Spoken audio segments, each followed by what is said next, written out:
welcome to Jones & Company. I'm your host, Brian Jones. And today, we have a very, very interesting guest on our show today. This is Mr. Antonius Roberts, OBE. And we'll be discussing a number of topics in relation to art, culture, and the impact of these very important facets of our society and we also will be talking about some of the future of this sector, right? Where is the art market going? And no better person to have this conversation with than Antonius Roberts himself. Welcome to the show. Well, thank you very much for having me, Mr. Jones. It's a privilege, especially a privilege to be sitting among these amazing art pieces by Mr. Wendell Jones himself.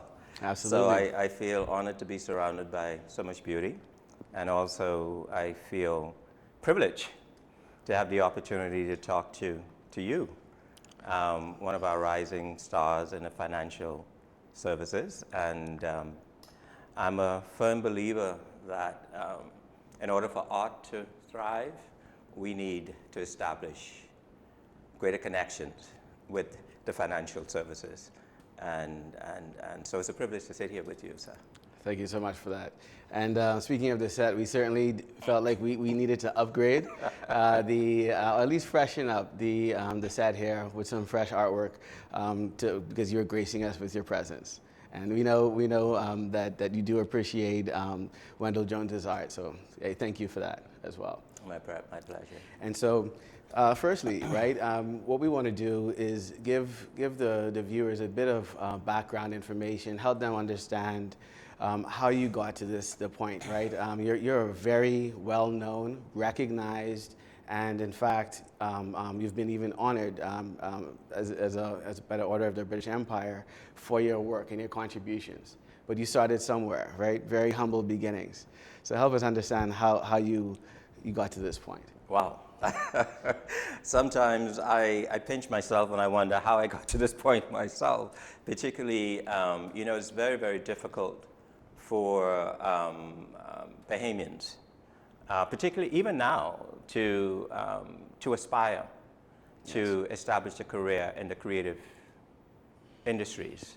When I graduated from high school, I decided I wanted to be an artist, and I remember the principal of the school, Juanita Butler, said to me, because it was actually, I don't know if a lot of people are aware, it was Highbury High School at that time, and which is now Aaron Bailey. And she says, well, boy, if you want to be an artist, you need to think of studying, going off to school. Mm-hmm. And I was like, okay. And so I couldn't afford to go off to school. And then I went and I shared with my mom at the time, say, well, listen, I want to study art. And she said, well, you better go ask your father. Obviously, a single parent home. I spoke to my father, and his response to me was, boy, you better go be a jockey or go be a priest, because we have no monies to send you off to art school. And then somebody said, so, well, why don't you go try and find out who the artists were at that time. And that time, the artist of note was Brent Malone. So I went and searched for Brent Malone, and he was very gracious, very accommodating. He gave me a job, and he provided me with an opportunity to learn everything that he knew. He shared everything that he knew about the art business and art career with me. And so I was able to work with him. Work with a master. Work with a master, be mentored by the master, Brent Malone, and the funds that I made while I was working with the master, Brent Malone, I was able to actually fund most of my education and to go abroad and to get my Associates of Art in the first instance from Miami-Dade Community College, and then went on to the Philadelphia College of Art, which is now the University of the Arts. And so therefore, and when I worked with Brent Malone at Matinee Art Gallery, there is where I really got to, I was exposed to the broader art community at that time, Jackson Burnside, Stanley Burnside, Maxwell Taylor, Eddie Minnis. And so I was really privileged to be in the company of these guys. And they were very kind to me. Being a youngster, they were very kind to me, and they encouraged me. And so that's how it began for me. It began because somebody who was a success, somebody opened the door for me, somebody reached back, somebody let me in, and somebody nurtured me. Right. And so hence, I was always encouraged to pay it forward. So my entire career as an artist has really been more so trying to pay it forward, work with as many young artists as I possibly can today. Right. So that mentorship, that practical knowledge was very instrumental, right? Now, there's no question. It takes a village. Right. It takes a village. It takes a community, and it takes more than mom and dad. It takes your extended family, the church, your community. Certainly. And I truly believe that Bahamians are among the most creative people on earth per capita. Because, I mean, whether it's through Junkanoo, the rhythm, whether it's through food, whether it's through, my mother was a sartorial artist. She was a seamstress, as it were. She used to make clothes. Right. And so the fact that, I grew up in a family who did not have a lot, but they were able to creatively do so much with the little that they had. And so for me, creativity and art was always a lifestyle. Interesting. And so obviously there's a component of this raw, natural talent involved, but you have to, in order to build the skills, you have to develop those skills, right? You spoke about how you develop those skills. Let's talk about the connection between education and creativity, right? Isn't creativity something that can be developed as a skill, or is it more of a natural thing? Well, Picasso and a few other artists always remind us that, we go through this whole process of being educated, and then we spend our entire professional careers trying to paint like a child again. Right. All right, trying to unlearn all of the stuff that the institutions insist that you learn, to throw all of that off and to get back to the whole essence of creativity, the whole essence of spontaneity, the whole essence of being in touch with your inner self and allowing your inner self to come through your work, whether you're singing, whether you're dancing, whether you're painting, whether you're even cooking. That's right. Just tapping into what is uniquely yours, that's deep within your soul, and allowing that to come to the forefront. In some disciplines, that's referred to as taking a first principles approach, where you just go back to basics. Back to basics is truly important. But mind you, that also has to be encouraged, developed, and inspired, and supported by a community. So it is important to be within a community of nurturers, a community of mentors who are willing to share and to guide. Right. On that note, I mean, today you yourself are a mentor, right?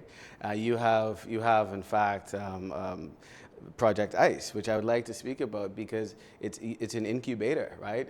So ICE stands for Incubator for Collective Expression. Correct? Incubator for Collaborative Expression. Collaborative expression, that's right. And so where did this concept originate from for Project ICE?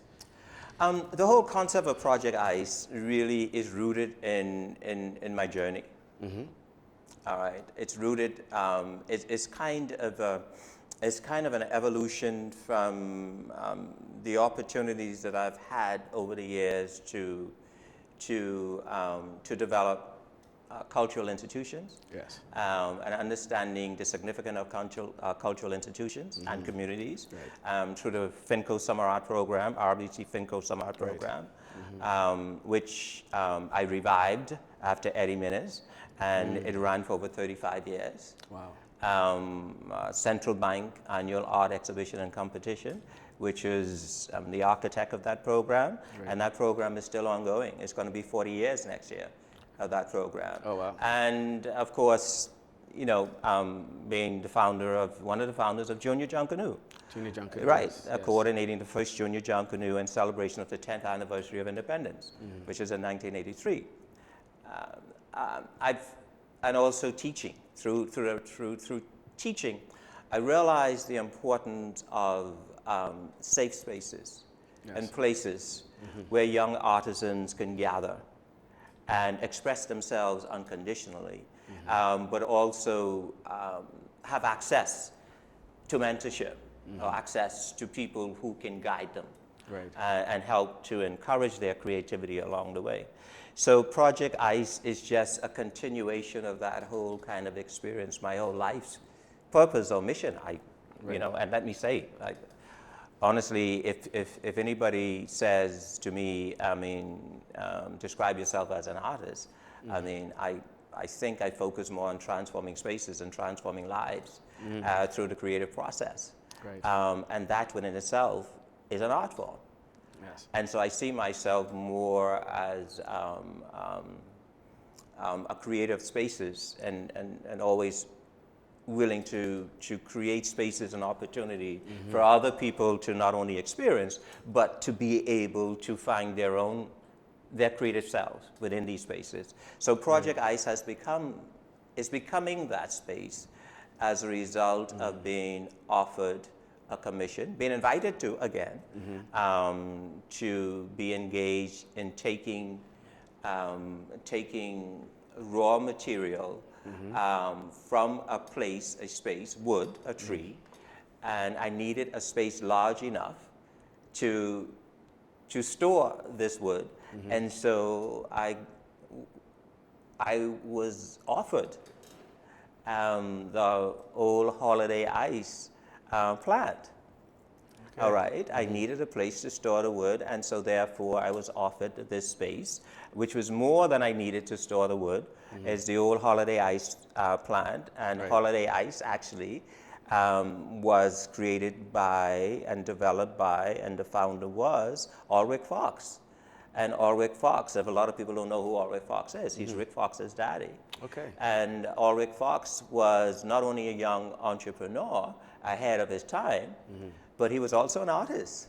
But the fact that he was able to build and sustain an industry of producing ice, and not only ice, he produced juices and so forth, and in order to help to sustain his business, he tried to be as self-contained as he possibly could.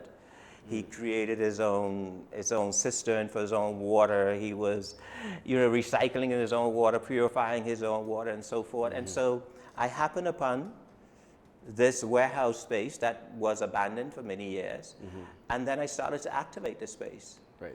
And the space is really too much for what I needed it for, and I wanted to celebrate that wonderful opportunity and privilege. Right.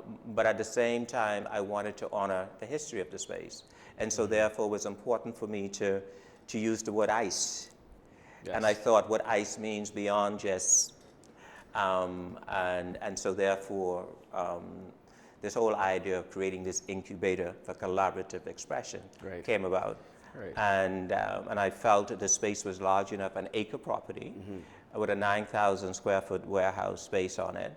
I thought this space was large enough to invite as many of my former students and or young emerging talent who were looking for studio spaces, because this happened right during the pandemic, and provide them with an opportunity to come and work within this space and to help me shape this kind of community where we can collaborate, we can collaboratively try to celebrate this. Not necessarily, the orange economy has just become a word that has been tossed around too much for me, right? But there's this creative economy, as it were, and see how we could find a way to sustain ourselves as artists and artisans in this country. Right. And so basically that's what Project ICE is about. And I intentionally call it Project ICE because it is a project. All right, we're trying to figure this out. It is all organic, and And I must say that I am so grateful for the amount of support that we have received over the last 2 years. This year is the beginning of year 3 of Project ICE. Okay. And so therefore, the outpouring of support has just been amazing.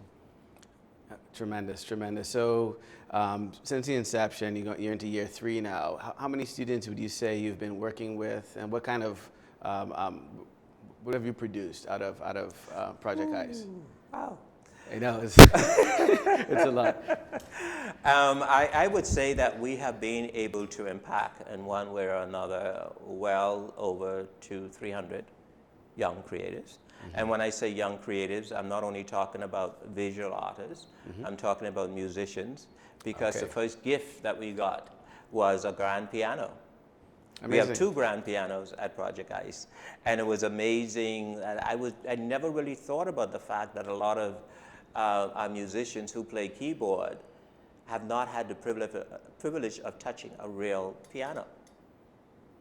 And put as a grand piano. Right. And so that in itself became a draw. Hey, there's a piano, we have free access to it, let's go. So there have been there have been a few local jazz musicians and serious musicians who have come into Project ICE, and they've made recordings from the grand piano. Brilliant. And so we have musicians coming in, and we have fashion designers coming in, and we have fashion models who have been in there, and we have dancers who have been in there. We had a lot of spoken word artists who have been in there, and of course some writers. Right. And so recently, with the assistance and generosity of a number of persons, but most recently in particular with Starbucks. Okay. Starbucks, they have decided that they are going to support our coffee hour, because on Wednesdays we have a sort of a free coffee hour where we invite the public to come in and have coffee with us. And when I say the public, I'm also talking about some of my peers, some of my artist friends, people who I look up to. They pop by for coffee, and while they're having coffee, the young artists who are in that space have access to these individuals who, in that moment of having coffee, begin to mentor. I see. The young artists. And so Starbucks came on board and said, hey, you know, if you're going to have coffee hour, you got to be drinking Starbucks. You can't be drinking Folgers.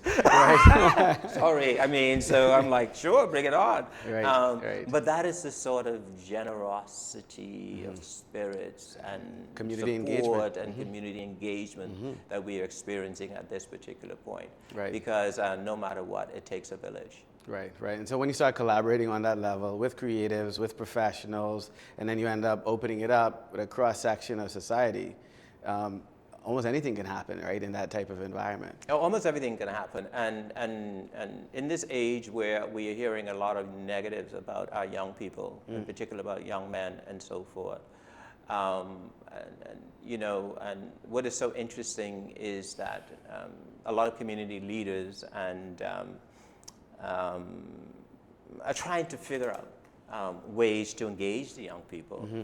Or just even communicate with them, because we don't understand them, right? They don't seem as ambitious as we are. They're not moved by the same things we are moved by. They don't seem to be willing to work as hard as we work hard. And so we get frustrated. And so what I have done is I've decided that as opposed to Antonius Roberts trying to create this space called Project ICE and develop this incubator, I am throwing out the challenge to young folks who are coming to me and say, listen, what are your dreams? What is it that you need? So why don't you come and join us, and we will work together to see if we can figure out how you can achieve your goals. And so I'm allowing them to help shape the space. Right. Because if you provide them with an opportunity to help build something, then they value it a little bit more.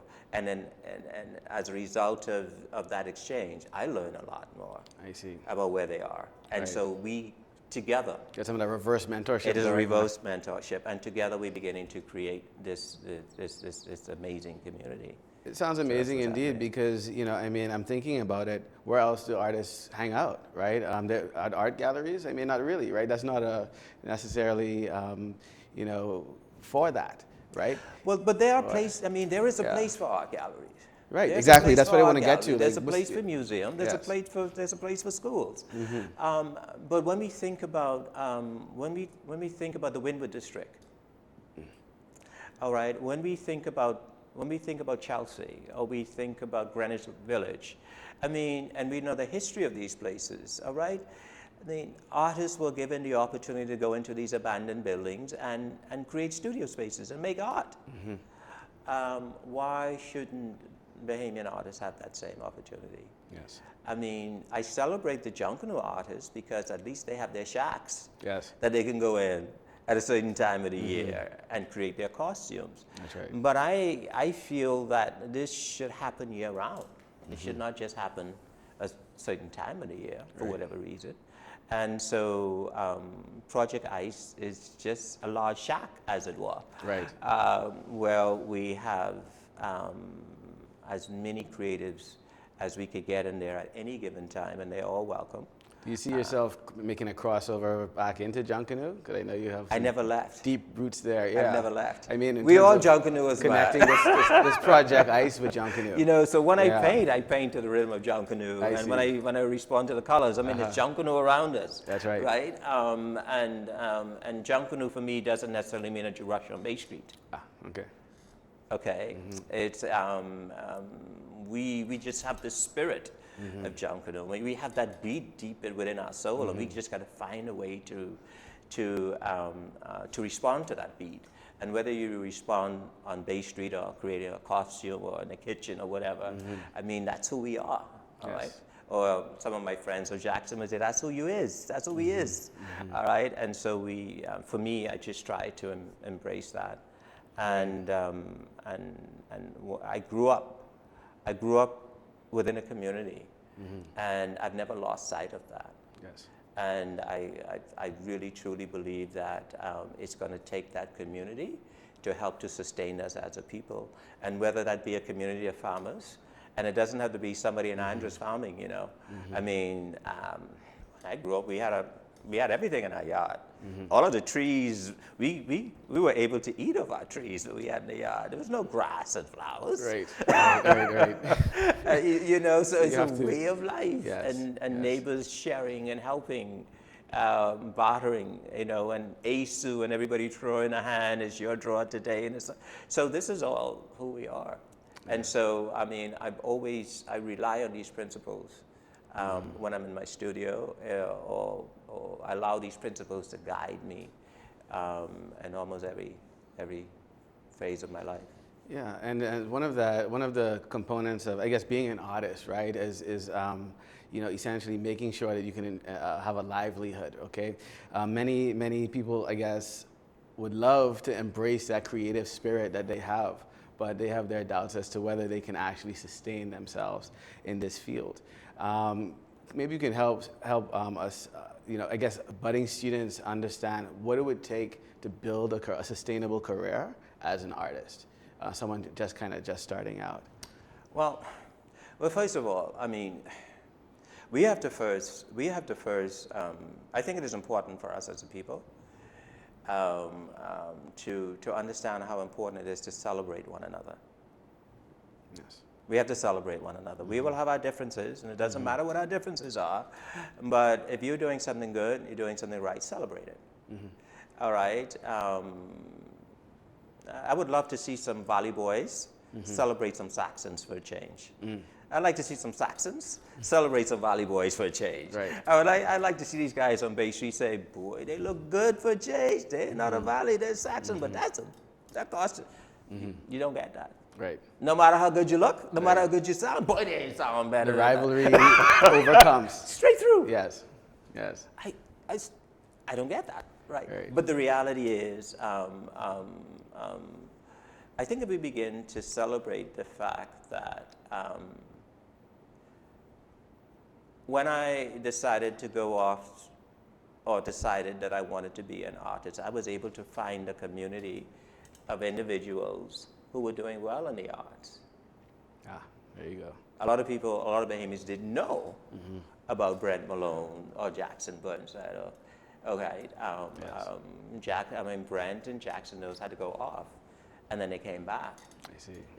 You see? And so in 1981, when I came home, I looked up to Max Taylor, I looked up to Eddie Minnis, and these were guys who were doing well. And they had some of them had their master's degrees, and they were well respected when they were off in school. When they came back home, it was difficult. A lot of times they were misunderstood, but they were making a way. Yes. And the reality is we have one of the most supportive communities, a group of people around, because what happens is a lot of the influential people at that time were supporting Brent Malone and buying Brent Malone's work, buying Max Taylor's work, and buying Eddie Minnis' work, et cetera, et cetera. So there's always been a nice little market for individuals who wanted to work hard, who wanted to raise their game, and who wanted to earn it. And so from 1981 to now, I can talk about Tavares Strachan. All right, Tavares Strachan is considered one of the most significant artists globally when you talk about conceptual art. But Tavares would have been nurtured within the Bahamian system, within the Bahamian community. And I can talk about LaVar Monroe. All right, I can talk about Anina Major. I can talk about Lillian Blades. And a young man just got his master's MFA 2 days ago, Stephen Schmidt, and Gio Swaby, and I can go on and go on and on with the names of young Bahamians who are making a name for themselves internationally. Oh, yes. Then we can talk about Dr. Erica James, and we can talk about Dr. Krista Thompson, and then we can talk about, there's so many Bahamians who have come out of this creative community who are so well respected globally. Yes. How many Bahamians know about them? Not enough, and we're going to make sure that they know about them right after this break. We do have to take a little break right now. Okay, for sure. That first segment was brought to you by Agio Digital. Thank you for sticking with us, and we'll be right back.